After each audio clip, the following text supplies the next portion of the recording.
সাল্লাল্লাহু আলাইহি সাল্লাম সুস্থতাকে এত গুরুত্ব দিয়েছেন, ঈমানের পরে সুস্থতার কথা বলেছেন।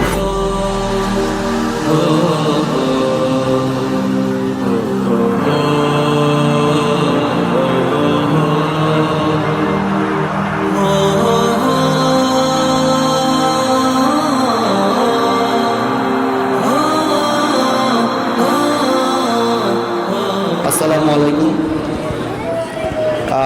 আমি doctor Rizwanur Rahman, chief consultant Tooth Fairy dental clinic. সবাই তোমরা কেমন আছো? আলহামদুলিল্লাহ, আলহামদুলিল্লাহ।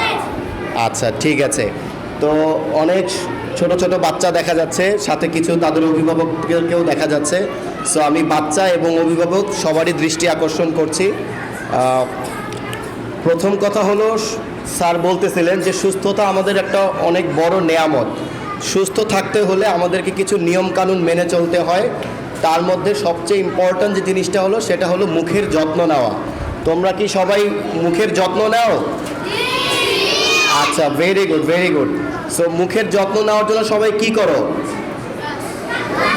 সবাই ব্রাশ করো? ওকে, ভেরি গুড। কয়বার ব্রাশ করো?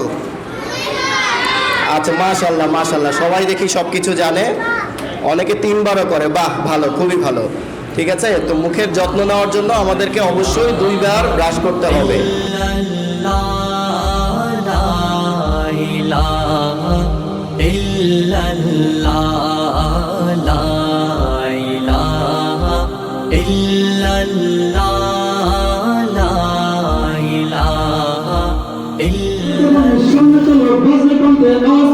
সবাই মিলে একই তালে দাও স্লোগান, নারায়ে তাকবীর, নারায়ে তাকবীর।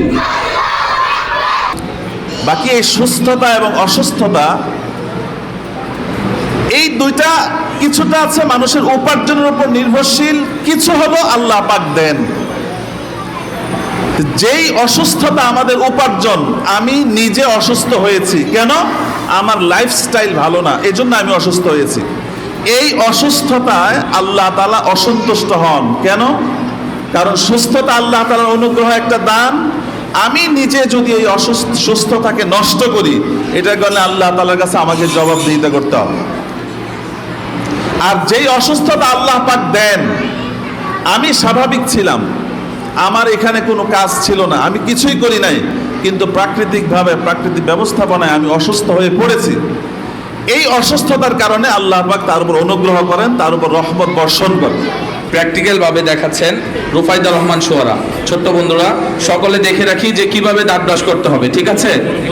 যেটা স্যারও বলতেছিলেন যে 99.9% বাচ্চা কাচ্চাই ফাস্ট ফুড খায়, চকলেট খায়, কোল্ড ড্রিঙ্কস খায়। দাঁতের জন্য খাবার দাবারও অনেক ইম্পর্ট্যান্ট। অবশ্যই আঠালো মিষ্টি জাতীয় খাবার আমাদেরকে অ্যাভয়েড করতে হবে। আঠালো মিষ্টি জাতীয় খাবারগুলোই দাঁতের জন্য সবচেয়ে ক্ষতিকর। দাঁতের জন্য বা সারা শরীরের জন্য আমাদের ভালো খাবার দাবারই হলো শাকসবজি, ফলমূল, এগুলো বেশি করে খেতে হবে। ফল খেতে হবে, শাকসবজি খেতে হবে। বাচ্চারা, তোমরা বুঝতে পেরেছো, তোমাদের বেশি করে ফল খেতে হবে, ওকে, এবং শাকসবজি বেশি খেতে হবে, তাহলে সুস্থ থাকবে সবাই। অর্থাৎ তুমি অনেক পড়াশোনা করতেছো, কিন্তু পর্যাপ্ত পরিমাণ যদি না ঘুমাও এবং আবার পর্যাপ্ত পরিমাণ তোমাকে জেগেও থাকতে হবে। এখানে প্রথম কিন্তু আসছে নওম, অর্থাৎ ঘুম। অর্থাৎ তোমার বিশ্রামটা খুব বেশি প্রয়োজন।